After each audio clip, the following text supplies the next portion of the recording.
You are listening to the Tricorder Transmissions.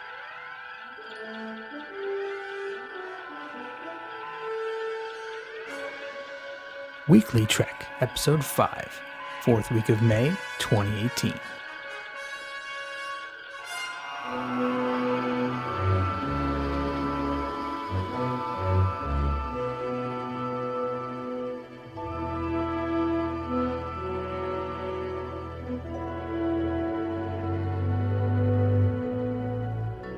Welcome everyone to Weekly Trek episode number 5 for the 3rd week of May 2018. I am one of your hosts this week, Marty Ali, and I'm joined by my co-host for the week, Shashank Avaro. Shashank, how are you doing today? I am great. Did not adjust your earphones. This is not a repeat of episode 1. It just so happened that in the infinite permutations and combinations of our rotating hosts, we happen to run into each other again. So, hi Marty, I love talking to you. I like talking to you as well.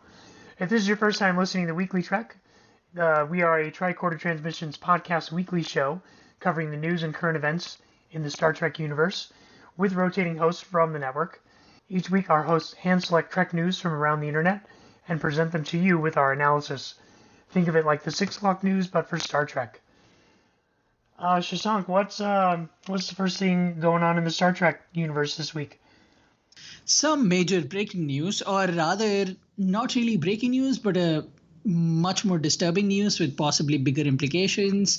CBS is suing Viacom, and the gist of it is CBS and Viacom have been cooperative partners for a long time, but now they've been trying to turn it into a merger in which essentially CBS would lose all control and it would essentially be a rubber stamp organization. This is being led by a lady named Sherry Redstone, who now controls both Viacom and CBS. But everyone at CBS is so mad, they have sued Viacom to hopefully stop this merger. It's the news is still fresh relatively, but there are a lot of implications relating to Discovery, relating to previous Star Trek shows, relating to future Star Trek shows, the movies, etc., etc. What do you think about this? It's interesting to dive into. It seems like mostly the lawsuit's happening because if they did merge, the current head of CBS would be replaced with somebody else. So it almost seems like a power move on CBS's part to keep the keep all that going. It would be nice though if they did merge, because then that would reunify our Star Trek franchise instead of having a separate movie and TV franchise. That makes sense, but I don't know if I want them to be together at this point. This is just a personal opinion, but I actually kind of like the fact that the Kelvin timeline is different from the Prime timeline. And it A, helps me look at Star Trek through different viewpoints, and B, the movies at this point are so far deviated from what we have going on. It just seems like merging them together wouldn't be the greatest of ideas. But there were things I thought of when they started off doing similar merger talks in the past with other companies, but those have turned out to be great. So what do I know? I think it would be a good idea to merge them, though, because then, if Discovery wraps up and they wanted to do a feature film afterwards, they could do it. That's a great idea. I did not think about that. And speaking of feature film and future projects, another exciting development that might have to be on hold right now is the Nick Meyer show that he had hinted at previously. There are some more details emerging from that. Marty, what do you have to tell us about that? Well, Nick Meyer was recently at the University of California in Irvine at a Shakespeare and Star Trek discussion, and an audience member asked him a question about the rumored Star Trek miniseries that he was supposed to be working on. Unfortunately, he couldn't say anything further, but he did acknowledge that he was hired to write a standalone Star Trek-related trilogy. But because CBS is at war with Paramount, it's getting pushed to the back burner. So unfortunately, that won't see the light of day for a little while. But we did, get confirmation that he was working on some cool Star Trek stuff. And I don't know if you remember, before Discovery came out, there were a lot of rumors surrounding the quality of the show. And there are a lot of naysayers who said, well, this is really being made because people already think Discovery is not going to be a big hit. And whatever Nick Meyer is coming up with is the real big show that they plan to hit us with when this show inevitably gets its end. But what nobody was expecting was Discovery to be such a big hit. And now with CBS suing the very company that they're trying to merge with, this is just a whole big mess. It's a mess. Yeah, it is a mess. That's a good word to describe this with. And I am genuinely worried at this point for not just the Nick Meyer Star Trek show, but just the future of Star Trek, because all we really have in development that is not Discovery are the two movies that we'll talk about later. But it just seems like something that was so exciting. And with Star Trek finally getting its finger on the pulse of pop culture with Discovery and the new movies coming out, it seems like we're losing that grip again. And we just almost had that moment where we were going to be the big conversation, but now it seems like things are being pushed to the back burner. I don't know. I might just be just have a lot of negativity because this was so exciting for me. What do you think? I mean, yeah, I would love to see this project get off the ground, but I just don't see how it could while CBS is distracted with fighting Viacom. That's true. In a lot of ways, it's also, I guess, a blessing in disguise, because there have been situations where sometimes too much Star Trek did become a problem. Yeah. And at They one kind of point there burned was out. At one point there was so much Star Trek, people just did not know what to watch. But now there is a clear direction, and hey, you just got the movies, now you're getting Discovery. Just enjoy what you're getting, and we'll eventually move into the other step. But Nick Meyer does have an impressive resume, and I'm a particular fan of There Will Be Blood. So I don't know what kind of show he was coming up with and what essentially was going to culminate. And really, I would have liked it if it was something off of Star Trek Discovery, maybe a spin-off, maybe a prequel, a sequel to what was going on. So there'd be a cool timeline merging or a crazy, weird time travel story happening. But I was just excited and was hoping we'd get more Trek. And on that level, the merger and this show getting in the back burner. Do you think there are other shows that were in development or other projects that were in development that we never heard about, that we probably won't hear about for a while? I mean, who knows? There might have been a lot that they had planned for Star Trek, but it's hard to say because there were only hints of these few projects here. Is there a particular angle or specific theme that you're hoping the Nick Meyer show to be? Because I was particularly excited and hoping it would be sort of a more realistic, less diplomatic take of Star Trek, something more DS9 like. Yeah, something that actually felt a lot more realistic than the uber positiveness of the original series or the Next Generation or even Discovery to some extent. Well, I heard it was supposed to be about the augments, like Khan. It's supposed to be like a miniseries about Khan. That would have been great. I just now hate myself and the world even more because I don't know when I'll get to see that. Khan is such a good character, and there's so much mythology there that you can explore. Sucks that this merger has put things on the back burner. But if there is a silver lining, I guess it's that CBS still gets to stay independent and make more creative decisions that aren't really painted by numbers, right? True. But speaking of more Star Trek content, Simon Pegg recently explained why there are 2 new Star Trek films in development. Shashank, do you want to tell us a little bit about that? Yeah, and this article is on trekmovie.com, and I found it particularly fascinating because he essentially, as the writer of Star Trek Beyond and one of the leads of the new movies, I would have expected him to know more. But the answer he essentially gave was, hey, we were working on Star Trek 4, and coincidentally, Quentin Tarantino just came in and gave us an idea that blew us away. And now that there is Star Trek 4 actually happening in development, we are excited to also hopefully get this Quentin Tarantino project off the ground. What seems interesting to me is he thinks it's a coincidence, but I would like to.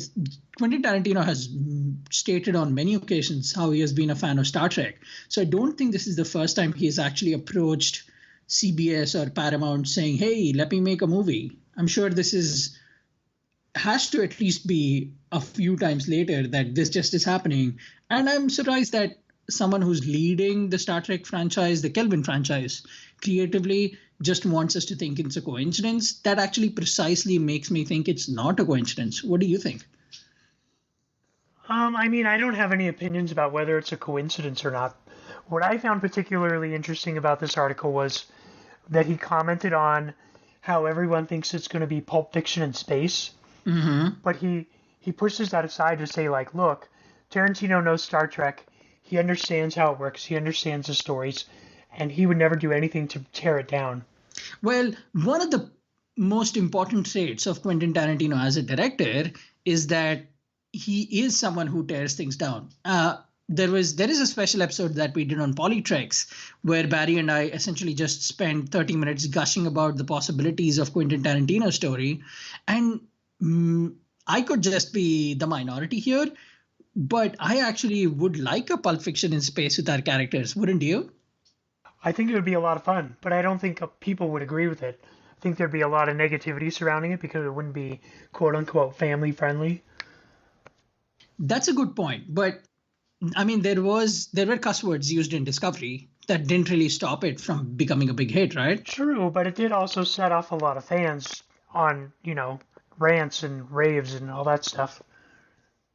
Maybe I personally think it's time that the line between the Star Trek future and our future get a little blurrier, and maybe we accept all kinds of themes in our universe. Maybe not everything has to be, this is so deeply progressive in this very traditional way that I've given you. Maybe it could be progressive in a different way, progressive from a different angle. Maybe it could be different in a new creative angle. Maybe if it's not Pulp Fiction in space, I would like to see a Star Trek that isn't what I was hoping it would be. What I also have wondered who these characters might be. Do you think they're new characters that Quentin Tarantino pitched about, or? I think it would be really exciting if it was characters we have never heard of before, just kind of to give us like you said, a fresh take on the Trek universe.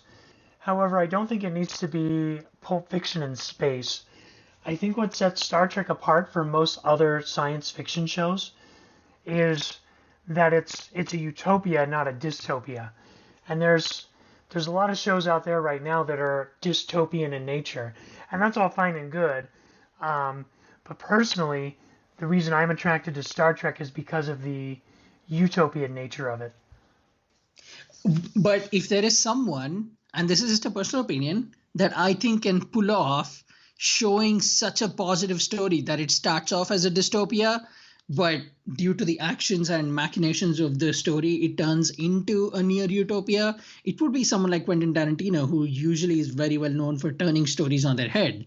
So it could start off as something that is not really Star Trek, but at the end you realize, oh wait, this is such good, deep, meaningful Star Trek, right? Maybe that's just me being too hopeful. Didn't we get that with Star Trek Discovery though? That's a good point. That is a great point. I did not realize that. Yes, we did. At the beginning, it's kind of dark and gritty, but at the end, we are shown all these Federation values and all that good stuff. Yeah, season 1 ends off, spoiler alert, with the most positive things. You see our good old friends from the original series. Anyway, this article is definitely interesting, and I recommend everybody read it. But the more in the article, they also talk about Star Trek 4 and how S.J. Clarkson is coming on. I have not had an opportunity to say this, but I'm pretty excited there is a female director who's going to lead a major Star Trek movie. Yes, that actually carries us into something that we're going to talk about a little later. But it's really exciting to see all these feminine presences emerging within Star Trek. I also know that the most difficult thing about Star Trek 4 would be for them to take the story forward without Chekhov. And I think in a lot of ways, the fact that there's a new female character introduced in Star Trek Beyond actually gave them a blessing in disguise to add a new member to the team that is not only diverse, but also has a specific viewpoint that's so different from the fleet. And the fact that we're getting a female director just gives me all the more hope that this movie would be I'm hoping, is very female centric and has a really good positive story for women, as opposed to, I know there are some people who enjoyed what was done with Officer Marcus in Star Trek Into Darkness, but I did not. I wasn't one of them. I was hoping the character No, would be I wasn't either. more. She was not a strong character. Yeah, and they did not make any apologies about turning the character into a little set object that you could use to move the plot along, object to keep the scene interesting. I'll just leave it at that. I wasn't a fan of that. And I'm hoping that with this Star Trek, they turn that around and actually use female characters even more and keep the guys in the back, because Lord knows we've had enough time enjoying this franchise with male-centric stories. Yeah, and I hope we get to keep Jayla in the loop, because I think she was such a strong character in Star Trek Beyond. I loved her. She was probably my favorite character of that whole movie. I want Jayla listening to Cardi B saying, "This is the new classical music I haven't listened to." That'd be awesome. Speaking of female characters that are strong and awesome, there are some really good Sinequa Martin Green interviews that have dropped recently. Marty, what can you tell us about that? There were 2 interviews that recently dropped, the first of which was Sinequa Martin Green talking about her connection with Michael Burnham, her history with Star Trek, and how she hopes the character will evolve in the future. The second interview, which I found a little more interesting, was centered around Season 2 of Discovery and all the possibilities that that season will take us. She did let us know that it's going to be a lot more character focused, character specific. So I'm hoping that we get a lot more slow moments like we have in classic Trek, with just characters doing character things and sitting around talking and all that stuff. What do you think? I don't know if you've watched this behind the scenes video that they dropped of the beginning of the production of season 2, but you get a little glimpse of Officer Pike, and I'm very, very excited to see what Anson Mount has to do. And I'm just generally, my excitement level is already very high for the show, but when they dropped one of my favorite character actors with Anson Mount, my excitement just went up to 110%. And at the end of that video, when she walks into Spock's room, I just lost it. So I am very, very, very, very, very excited to actually enjoy a character story, which is weird to say because Star Trek Discovery, the first season, has been so great, but I wouldn't call it the most character heavy season, and she acknowledges that. And the fact that we get to enjoy all these characters and see sides to some of the older characters that we thought we knew, like Spock and Officer Pike, that is the most exciting thing about this season to me. What about you? Yeah, I'm really excited to see what they do with this season. Some of my favorite moments in Star Trek are just those small little character moments where, they allow the action to slow down and you get those quiet moments, those profound character moments. So I'm really excited to see what they're doing with that. And then that takes us right into the showrunner panel that happened this morning, actually. Do you want to tell us a little bit about that, Shashank? Absolutely. On a larger note, the showrunner and Michelle Yeoh and Sinequa Martin Green were at Vulture Fest in New York City. And they were at a panel called The Future is Definitely Female. And the 3 ladies, along with some other stars of the show, were there. And there are a lot of questions for Discovery Season 2. And this is from TrekMovie.com again. But some of the best quotes that I found were, there is a promise of a lot more character development by the showrunner Gretchen J. Berg.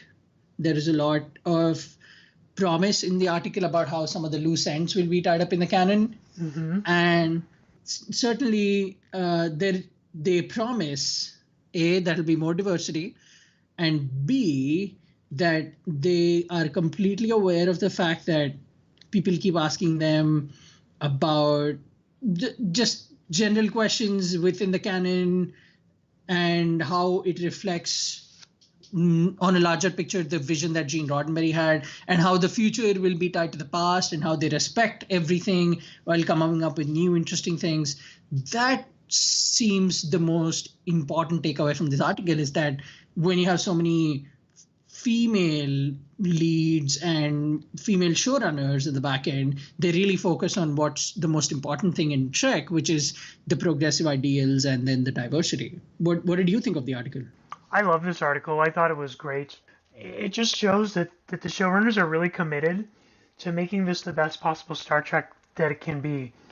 I mean, the fact that they want to show, they want every single person on this planet to be represented in Star Trek, I think is a pretty incredible goal for them to set for themselves.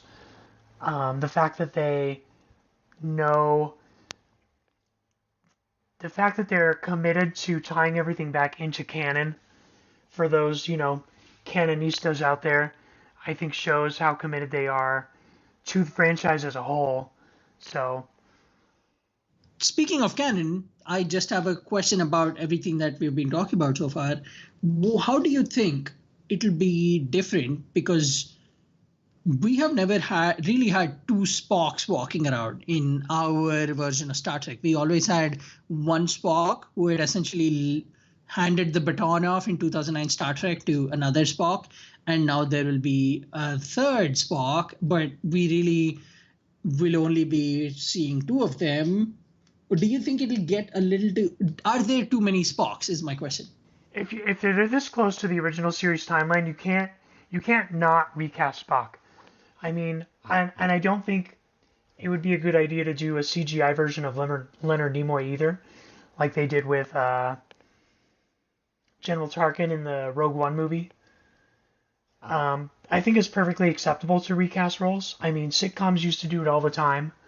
Or the aunt on Fresh Prince of Bel-Air was just replaced one season without any explanation. So I think it's fine. I think the design of the show is going to evolve based on, the time it's filmed. It's not going to look like 1960s television because we're not in the 1960s anymore. And that's fine. That's fine with me. So yeah, overall, I'm okay with it. How about you? I am a little skeptical because I don't know if that is too much canon for me, because it's the same characters, redundant traits, however interesting and creative they are. I don't know what else they'd have to show us about Spock that we don't know already, especially given the universe that Star Trek Discovery has set up. And I'm really skeptical, but also cautiously optimistic, in a lot of ways, because they've managed to surprise me so far. I went into the show a vocal negative critic thinking there is no way you can pull the show off. And by the time the season finale ended, I had tears in my eyes. I was ready for season 2. I was ready for everything else they had to give me. I'm excited, to say the least, but I'm also a little skeptical. In one of our interviews, they also point out that they're very aware of how everybody keeps questioning that Spock never mentions his sister, and they said, yeah, we have an explanation for it, you have to trust us. And I'm pretty excited about that kind of confidence, saying, yeah, we have an answer, you just have to trust us. And I think after a strong season 1, I'm ready to trust them. Yeah, I'm ready to trust them as well. I mean, I trusted them in season 1, so I didn't have a problem with that. I'm not really big on canon, like they can change things, that's fine with me. So speaking of strong season 1, did you hear this new development that's been going around to all the popular TV organizations and critics? There is a really, really strong Discovery Emmy consideration campaign that is being pushed by CBS. What do you have to tell us about that, Marty?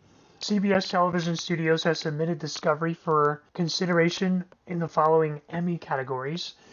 They submitted for Outstanding Drama Series, Outstanding Lead Actress, Outstanding Supporting Actor, Doug Jones, Jason Isaacs, Anthony Rapp, Shazid Latif, Wilson Cruz, Outstanding Supporting Actress, Michelle Yeoh, Mary Wiseman, Mary Chieffo, Outstanding Writing, Outstanding Drama Series, Outstanding Guest Actor, James Frain, Rainn Wilson, Kenneth Mitchell, Outstanding Guest Actress, Jane Brooks, Outstanding makeup, outstanding fantasy, visual effects, production design, main title design, music composition, cinematography. Boy, oh boy, they went all in on this one. First off, congratulations on reading that whole thing without breaking a breath. I'm very impressed.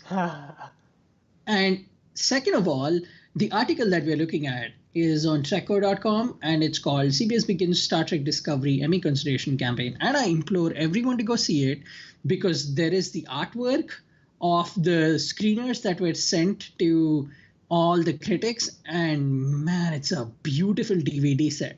Boldest and most woke series yet. That is one of the quotes they have, and each of the CD flaps has a specific character moment or a cool visual effect moment that they had on the show. And my favorite one is on the centerfold. There is the Discovery looking at the Enterprise. That's one of my that just gives me all the feels right there. And I don't know if something like this good does not give them strong considerations for Emmys. I don't know what will. But to be fair, in a lot of ways, it's all the new streaming shows that have essentially taken over the Emmys. They're the ones winning the big awards, have been in the last, at least I want to say 7-8 years since the invasion of Netflix and Hulu. So I wouldn't be surprised if Discovery was nominated for most or if not all of these categories. What do you think? Oh yeah, I think they have a definite shot at winning some of these. I hope they do win some of these. I'd be happy if they won them all, but you know, that's just a Star Trek fan in me, wanting the best for my Star Trek show. Any chance to point this out? I will not let it go.